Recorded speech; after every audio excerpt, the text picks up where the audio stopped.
한 여학생이 아버지를 고소했던 사건. 혹시 기억하시나요? 기억나는 것 같아요?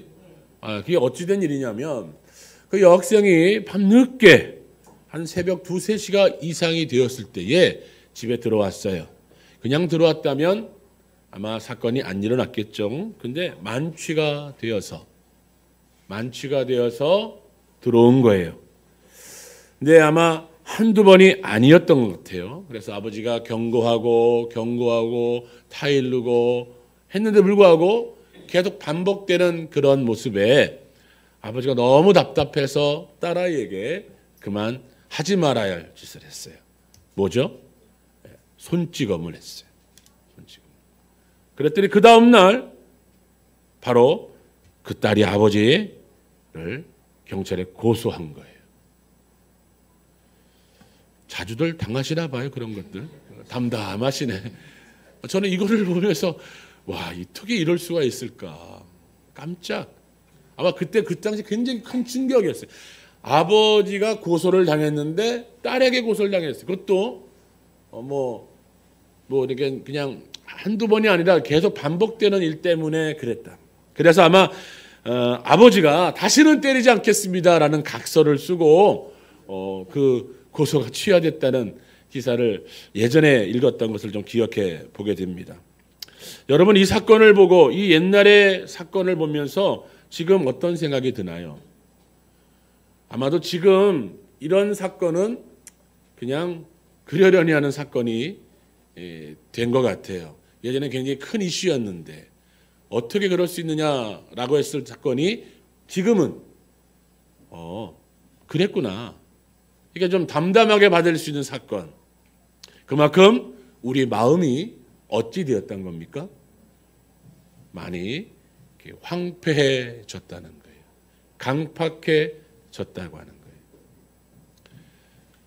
거예요. 예전에는 굉장히 화들짝 놀랐던 사건들이 지금은 그다지 큰 사건으로 이슈화되지 않는 것을 보면서 이런 사건의 당사자들뿐 아니라 이 사건을 대하는 우리들의 마음도 굉장히 황폐해졌구나, 황량해졌구나 라는 생각을 해보게 됩니다. 여러분, 이런 사건이 남들의 이야기만 될 것은 아닌 것입니다. 저와 여러분에게도 얼마든지 일어날 수 있는 사건이고 또 그런 시대를 살아가고 있습니다. 참 감사한 것은 설교를 준비하면서 우리 교회에 있는 다음 세대를 생각해 보았습니다. 그랬더니 참 감사한 것은 저 아내 그리고 중고등부로 지금 다 어디 갔어요? 중고등부 애들. 저 안에 있어요? 깜짝 놀랐네. 간 줄 알고.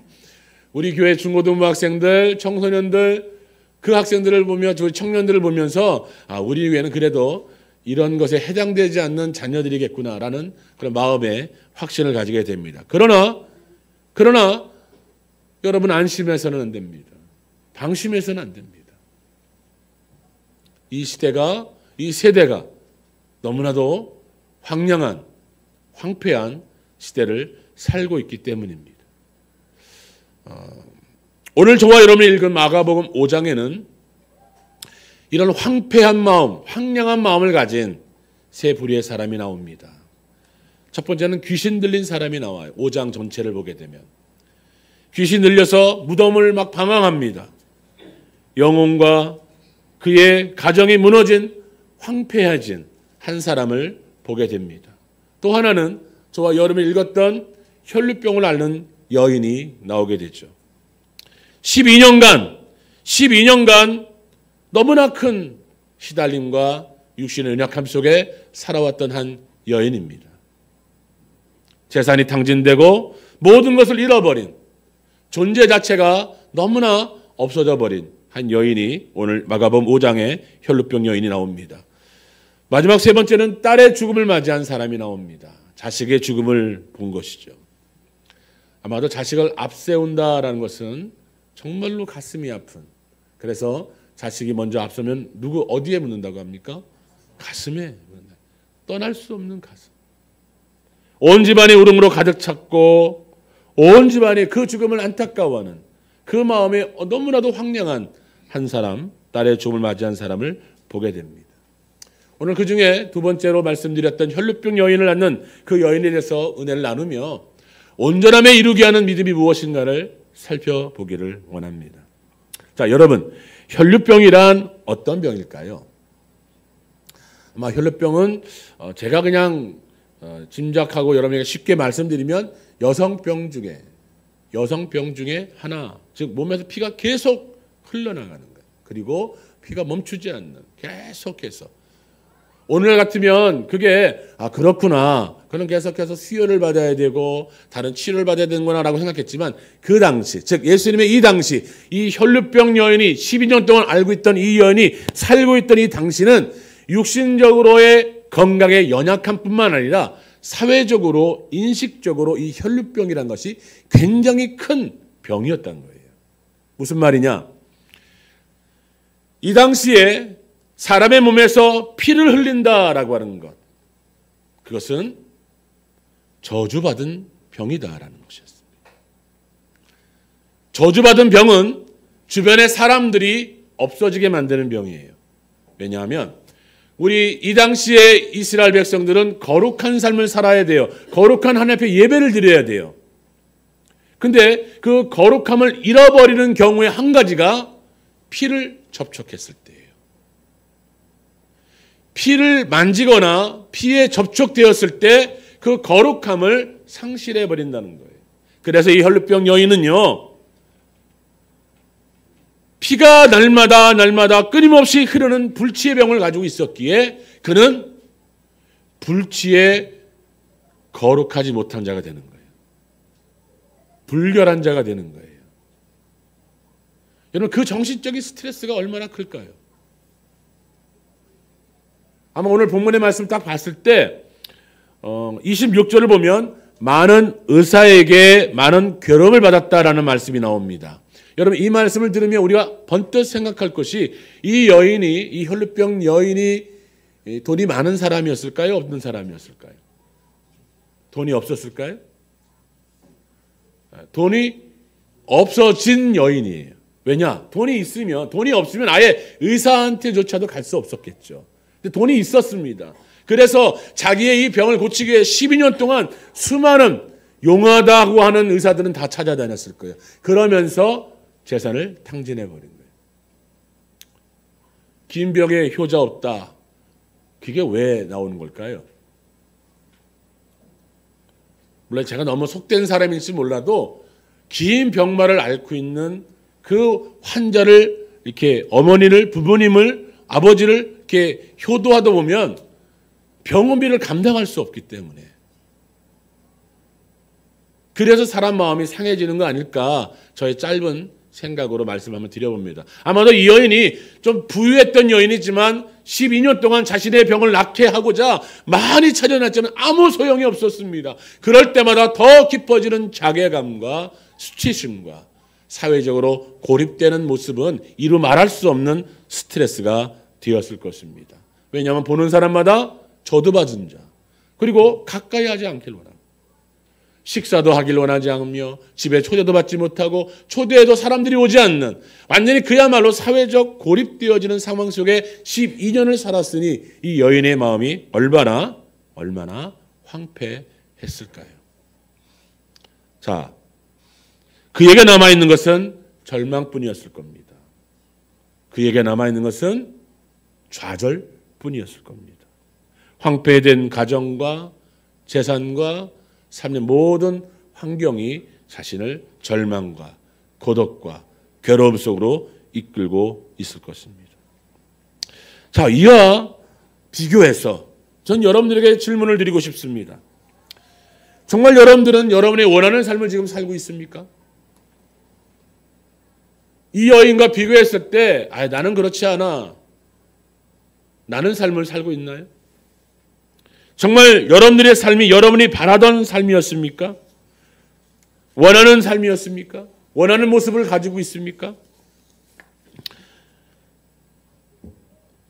문제 해결을 위해서 전혀 도움이 되지 않는 것들을 찾고 찾아다니고 있지는 않습니까? 슬픔과 괴로움을 이기기 위해서 하나님 이외에, 기도 이외에, 예배 자리 이외에 다른 것으로 우리의 눈이 돌아가고 있지는 않습니까? 내가 가지 말아야 할 길을 가고 하지 말아야 할 일을 하고 있지는 않습니까? 우리의 현실을 자세히 들여다보면 이 12년 동안 혈육종을 앓았던 여인과 많이 다르지 않다, 많이 차이가 없다라는 생각이 들곤 합니다. 여러분의 마음은 평강으로 가득 차 있으십니까? 물어보는 거예요. 진짜 여러분 스스로에게 한번 질문해 보십시오. 평강으로 가득 차 있습니까? 평강으로 가득 차고 싶습니까? 아멘. 평강으로 가득 찬 삶이 온전함이다 라고 저는 믿고 싶습니다. 그 온전함, 그 평강으로 가득 찬, 누가 뭐래도, 누가 봐도 나의 형편이 평강할 수 없고 평화로울 수 없는 그런 상태와 환경과 주변 한가운데 있을지라도 자신 있게 나는 평안합니다. 나는 평안합니다. 나는 괜찮습니다. 라고 말할 수 있는 온전함이 오늘 이 자리를 통해서, 이 말씀을 통해서 여러분에게 있기를 소망합니다. 그것이 온전한 제자가 되는 길이에요. 그래서 오늘 말씀의 제목이 뭡니까? 온전함으로 온전함을 이루는 믿음. 즉 믿음이 있어야 된다는 거예요. 믿음. 우리의 믿음을 한번 돌아보길 원합니다. 여러분 안에 자신 있게 평강이 있습니다. 나는 평안합니다. 나는 흔들리지 않습니다라고 고백할 수 없다면 내 주변에 가지고 있는 것을 돌아보기 이전에 나의 믿음이 어느 정도인가, 나의 믿음이 어떤 상태인가를 질문해보자 이겁니다. 내가 많이 갖고 있지 못하기 때문에 나는 평안하지 못합니다가 아니라 내가 많이 가지고 있지 못해도 여전히 우겨쌈을 당하고 있는 삶의 환경 속일지라도 나는 평안합니다 라고 말할 수 있는 믿음이 있는지. 오늘 혈루병 여인은 좌절과 절망 속에 나날을 보내고 있다가 한 가지 핏된 소식을 듣습니다. 그 소식이 무엇이냐? 예수님이 그 지역을 지나간다는 소문이에요. 예수님이 그 땅을 지나간다는 소문이에요. 이건 그에게 있어서 굉장히 큰 놀라운 소식이었습니다. 왜요? 예수님에 대한 이야기와 소문을 많이 들었어요. 예수님이 만졌더니 죽은 자가 나았더라. 예수님께 갔더니 예수님이 갔던 모든 병마는, 모든 병자는 다 나았더라. 그 소문을 익히 알고 있던 이 혈루병 여인이 자기 집으로 또 자기 주변으로 예수님이 지나갔더니 그것만큼 그에게 희망이요, 그것만큼 그에게 정말 기쁨을 주는 소식이 어디 있었겠습니까? 그는 절망과 고통 속에서 빠져들어가다가 다시 그의 발길을 돌이켜 예수님께 향했던 거예요. 그런데 한 가지 문제가 있습니다. 어떤 문제냐? 예수님께 가려고 했더니 워낙 인기가 많은 사람은 가는 곳마다 누가 있습니까? 예? 오늘 이다리 권사님 기도 중에 나왔는데 뭐가 있어요? 팬이 있죠. 예? 제가 가는 곳마다 팬이 있지 않습니까? 예, 안 믿어. 절대 안 믿어. 하여튼 그래요. 저는 가는 곳마다 황량하고 황당하고 아무도 없을지라도 우리 예수님만큼은 가는 곳마다 수많은 사람들이 모여있단 말이에요. 그런데 자기가 혈루병을 낳는 여인인 것을 벌써 12년 전부터 소문이 났기 때문에 많은 사람들이 가면 사람들이 좋아해요? 싫어해요? 싫어해요. 왜요? 자신은 거룩하게 여기고 자신은 정말 거룩하고 정결하게 왔는데, 그래도 예수님 만나려고 했는데 부정한 여인이 와서 자기 몸을 스치기라도 해보세요. 자기 몸을 만지기라도 해보세요. 아니, 자기가 부지 중에 그 여인을 만지기라도 해보세요. 스치기라도 해보세요. 그럼 자기도 부정한 사람이 되는 거예요. 그래서 많은 사람들이 혈루증 여인하는 이 부정한 여인이 오는 것을 싫어했단 말이에요. 심지어 오면은 윽박을 지를 수도 있었던 거예요. 그러니 고민된 거죠. 그러나 여러분, 여기서 우리가 중요한 것을 배우게 됩니다. 그것은 무엇이냐? 믿음에는 용기가 필요하다. 따라해 봅시다. 믿음에는 이런 목소리 갖고는 믿음에는 밥을 안 줄 거예요. 다시 시작. 믿음에는 용기가 필요하다. 맞습니다. 믿음에는 용기가 필요합니다. 온전한 믿음에는 믿음이는 용기가 필요해요. 그래서 그 여인은요, 수많은 사람들이 많이 모였어서 그곳에 가서 사람들이 돌로 맞아 죽고 온갖 비난을 받는다 할지라도 이번의 기회만큼은 놓칠 수 없다라는, 그분에게만 가면, 그분의 옷자락만 잡으면 내 혈루증이 다 말라버릴 거라고 하는 그 믿음으로 예수님께 나간 겁니다. 예수님께 나간 거예요. 그리고 예수님의 옷자락을 이렇게 만지죠. 참 여기서 우리 예수님, 저 같았으면 내 능력이 나갔구나, 이걸 알았을까요? 몰랐을까요? 이상하게 물어보는 의도가 알았을 것 같기도 하고 몰랐을 것 같기도 하고. 아셨죠. 당연히 아셨죠. 오늘 본문에 나오잖아요. 누가 나를 만졌는가를 보시고 뒤를 봤단 말이에요. 그러면 혈루증 여인은 또 아셨을 거란 말이에요. 다 알고 계신 예수님이 그 여인을 좀 보살피고 그 여인을 좀 이렇게 보호하려고 한다면, 알았어, 그래 가라, 집에 가라. 그래 윙크 한번 딱 해주고, 그래 알았어 빨리 가, 이랬을 텐데, 아니 예수님이 주책맞게도, 죄송합니다, 이러다 큰일 난 일, 예수님이 엉뚱하게도 많은 사람들 앞에서 누가 내 옷을 만졌느냐, 누가 나를 만졌느냐, 누가 나를 내 능력이 나갔다라고 아주 큰 소리로 떠드는 거예요. 말씀하신 거예요. 얼마나 황당했겠어요. 예수님이 그 제자들이 주책맞게도, 예수님 많은 사람이 한두 명이겠습니까? 이렇게 사람이 많은데 막 이렇게 wal리고 저렇게 왔다 갔다 하는데 많은 사람이 한두 개겠습니까? 라고 아주 바보 같은 질문을 하죠. 그러나 예수님은 아니다. 내게 능력이 나갔다. 나를 만진 자가 있다. 그러면서 그 여인을 돌아보면서 말씀합니다. 여인아, 내가 나음을 입었도다. 왜 그랬을까요? 왜 그랬을까요? 만약에 하나라도 그 여인이 낫지 않았으면 아마도 그 여인은 그날 온전치 못했을 거예요. 그러나 예수님은 예수 그리스도의 능력을 확신했고, 또한 그 여인도 예수 그리스도를 믿는 믿음으로 목숨을 걸고 나왔다는 것을, 즉 믿음은 용기가 필요하다는 것을 주변의 많은 사람들에게 알게 하기 위하여 그 여인에게 말을 건 겁니다. 오늘 저와 여러분들은 우리의 용기가 숨겨진 용기가 되지 않기를 원합니다. 드러나는 용기가 되기를 원합니다. 나의 믿음을 위하여, 나의 온전함을 위하여, 내가 신앙을 위하여, 내가 신앙 삶의 믿음의 생활을 위하여 내가 내리는 결단이 나만 아는 결단이 아니라 많은 사람들에게 귀감이 되는 결단이요 용기가 되기를 축복합니다. 사랑하는 성도 여러분, 우리는 결단해야 됩니다. 용기 있는 결단이 있어야 됩니다. 그래서 우리가 끊어버려야 할 것은 끊어버리는, 그것을 위해서 여러분, 나만 알고 나와 하나님과의 관계 속에 내가, 하나님 아시죠? 내가 이거 분명히 끊을 겁니다. 내가 분명히 이거 절제할 겁니다. 분명히 나는 이거 안 할 겁니다. 하나님 아시죠? 나는 용기도 필요합니다. 그런데 가만히 보면, 저도 경험해 봐서 알지만, 그러면 조금 있다 다시 해요. 왜? 아무도 모르는데. 아무도 모르는데. 하나님과 나를 아니까 아무도 모르니까 좀 있다가 한 번만, 한 번만, 좀 이따 다시 해. 그래서 예수님이 본을 보여준 거예요. 드러내는 용기.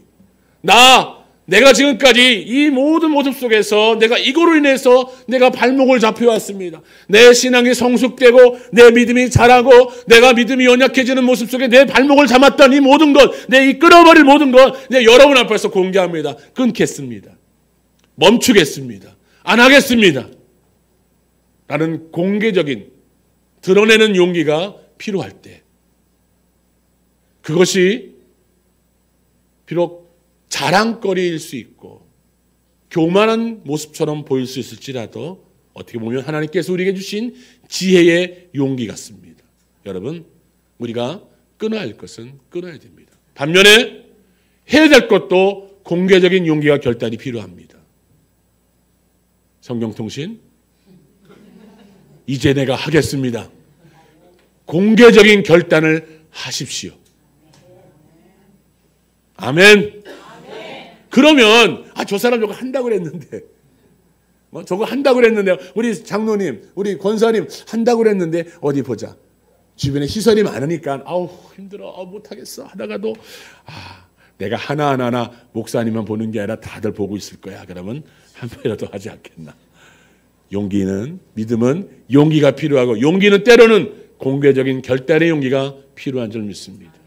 따라서 이 혈병 여인은요, 공개적인 결단을 하고 사람들에게 무엇을 보든 어떻게 하든 상관없이 나는 예수님의 옷자를 만지면 낫겠다라고 하는 그 믿음, 결단된 믿음을 가지고 만졌더니 예수님은 많은 사람들 앞에서 그 여인에게 선포합니다. 나라, 내 믿음이 너를 구원했다. 너가 나았노라. 강건하여 적었다. 그리고 평안하거라. 이 놀라운 선포가 있는 것을 여러분 기억하십시오. 사랑하는 성도 여러분, 하나님께서 우리에게 원하시는 것은 온전한 삶을 살아가는 것입니다. 때로는 우리가 이 온전한 삶을 숨기며 살아갈 수도 있습니다. 그러나 때로는 이것을 위해서 우리는 용기가 필요하고 결단이 필요하고 공개되어지는, 드러내지는 결단이 필요한 것입니다. 그래서 저와 여러분이 온전한 모습으로, 온전한 결단으로, 온전한 믿음을 이루기 위해서 저와 여러분이 오늘 마음속에 내가 내려야 될 결단이 무엇입니까? 내가 내려야 할 용기가 무엇입니까? 또 그것을 사랑하는 성도들 앞에서 선포하고 외치고 결단하며 나가길 원합니다. 이런 결단이 저와 여러분이 있길 원합니다. 특별히 여러분, 내가 아닌 다른 사람이 이 용기 있는 결단을 하였을 때, 이 용기 있는 믿음의 고백을 했을 때 여러분 참관자, 즉 감독관이 되지 않기를 바랍니다. 저 사람이 하나하나를 지켜보는 감독관이 되어서는 안 되는 것입니다. 감독관이 아니라 무엇이 되어야 될까요? 협력자가 되어야 됩니다. 위로자가 되어야 됩니다. 용기를 주는 자가 되어야 됩니다. 괜찮아. 집사님 그럴 수 있어. 괜찮아. 권사님 그럴 수 있어. 괜찮아. 장로님 그럴 수 있어요. 목사님 그럴 수 있어요. 목사님. 전사님 그럴 수 있습니다. 다시 하면 됩니다. 다시 하면 됩니다. 다시 힘내고 다시 하면 됩니다. 제가 도와드릴게요. 제가 기도해 드릴게요. 제가 함께 할게요.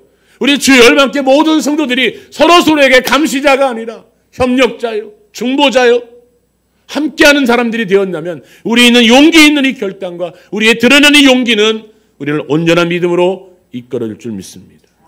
이번 한 주간 어떤 모습이든 어떤 삶의 정황이든 여러분 용기를 내십시오.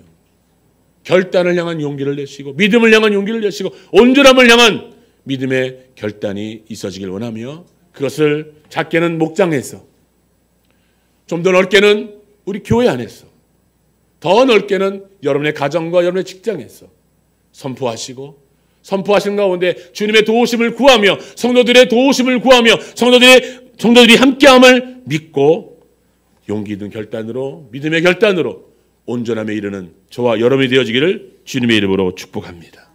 아멘.